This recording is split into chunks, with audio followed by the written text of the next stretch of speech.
अपनी परिस्थितियाँ परमेश्वर पर छोड़ दें, क्योंकि जितना आप जीवन भर में कर सकते हैं, परमेश्वर उससे कई ज़्यादा एक पल में कर सकते हैं। मैं नितिन गांधी आप सभी का बहुत बहुत स्वागत करता हूँ। आज हम एक नई कहानी के साथ आए हैं। कहानी को अंत तक ज़रूर सुनिएगा, क्योंकि आपकी लाइफ में बहुत हेल्पफुल रहने वाली है। चलिए अब हम कहानी पे चलते हैं। एक कंपनी होती है, उसमें एक बॉस होते हैं और बहुत सारे लोग काम करते हैं। जो लोग काम करते हैं उनमें एक राजीव नाम का लड़का भी काम करता है। अब एक दिन बॉस राजीव को बुलाते हैं और कहते हैं, राजीव, मैं आपकी तनख्वाह 3,000 रुपये कम कर रहा हूँ। ये सुनकर राजीव कुछ नहीं कहते और चुप करके वहाँ से चले जाते हैं, और जैसे अपना काम पहले ईमानदारी और मन से कर रहे थे वैसे ही करते रहते हैं। थोड़ा टाइम बीतता है। बॉस फिर राजीव को बुलाते हैं और कहते हैं, राजीव, मैं आपकी तनख्वाह 3,000 रुपये बढ़ा रहा हूँ।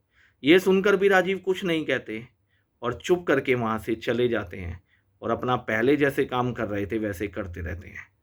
बॉस को बहुत हैरानी होती है और वो सोचते हैं, जब मैंने तनख्वाह कम की तब भी राजीव कुछ नहीं बोला, और जब मैंने बढ़ाई तब भी कुछ नहीं बोला। तो राजीव को बुलाते हैं और कहते हैं, राजीव, एक बात बताओ, जब हम किसी की तनख्वाह कम करते हैं तो हमसे गुस्सा हो जाता है, नाराज़ हो जाता है, बट जब मैंने आपकी तनख्वाह कम की तो आप ना तो गुस्सा हुए ना नाराज़ हुए, आप चुप करके चले गए और पहले जैसे काम करते रहे। ऐसे ही हम अगर किसी की तनख्वाह बढ़ाते हैं तो वो हमसे खुश हो जाता है। तो आपकी जब मैंने तनख्वाह बढ़ाई तो आप खुश नहीं हुए, तब भी आप चुप करके यहाँ से चले गए और जाके अपना काम पहले जैसे करते रहे। क्या बात है, आपको दुःख और खुशी कुछ फ़ील नहीं होता? तो राजीव कहते हैं, सर, ऐसी कोई बात नहीं है। मेरा मानना है कि जो मेरे लिए ऊपर वाला करेगा वो मेरे अच्छे के लिए ही करेगा। जिस समय आपने मेरी तनख्वाह कम की थी उस समय मेरी मम्मी की घर में डेथ हो गई थी। तो मुझे ऐसा लगा कि मेरे घर से एक पर्सन कम हो गया, तो उसका खर्चा भी कम हो गया, क्योंकि जब वो थे तो उनके नाम का खर्चा शायद मेरी सैलरी के रूप में मेरे पास आ रहा था, बट जब वो चले गए तो मेरे घर का खर्चा कम हो गया। तो शायद ऊपर वाले को लगा कि अब मुझे ज़्यादा पैसों की ज़रूरत नहीं है, तो इसलिए ऊपर वाले ने मेरी तनख्वाह कम करवा दी। कोई बात नहीं। जिस समय आपने मेरी तनख्वाह बढ़ाई थी उस समय मेरे घर में मेरा बेटा पैदा हुआ, तो मुझे ऐसा लगा मेरे घर एक नया जी आया है, उसका खर्चा बढ़ गया है, इसलिए ऊपर वाले ने मेरी तनख्वाह बढ़ा दी कि मेरा बढ़ा हुआ खर्चा घर का पूरा हो सके।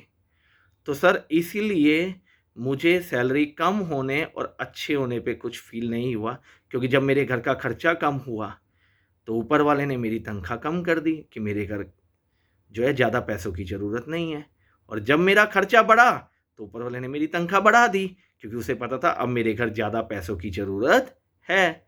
तो इसलिए सर, मैं ये मानता हूँ, जो होता है वो अच्छे के लिए ही होता है। तो ऊपर वाला मेरे लिए बैठा है और वो अपने आप मेरे लिए सोचता रहेगा। ये सुनकर बॉस बहुत ज़्यादा हैरान होते हैं और उन्हें अच्छा भी लगता है। तो इस कहानी से हमें क्या सीख मिलती है कि हमें ऊपर वाले की रज़ा में, ऊपर वाले की मर्ज़ी में खुश रहना चाहिए। जो वो करेगा अच्छे के लिए ही करेगा। तो आपने देखा होगा, मैं बार-बार एक चीज़ ज़रूर बोलता हूँ कि ऊपर वाले पे भरोसा रखिए, जो ऊपर वाला करेगा वो आपके बहुत अच्छे के लिए करेगा। तो इसलिए ज़िंदगी में कभी परेशान नहीं होना। जब आपकी ज़रूरतें बढ़ेंगी, जब आपको ज़रूरत होगी, तो ऊपर वाला आपके लिए सोचेगा और आपकी ज़रूरतें अपने आप पूरी करवाएगा। तो कभी घबराने की और टेंशन लेने की ज़रूरत नहीं है, बस अपना भरोसा ऊपर वाले पर बनाए रखें। ठीक है? Okay, bye bye, take care, enjoy.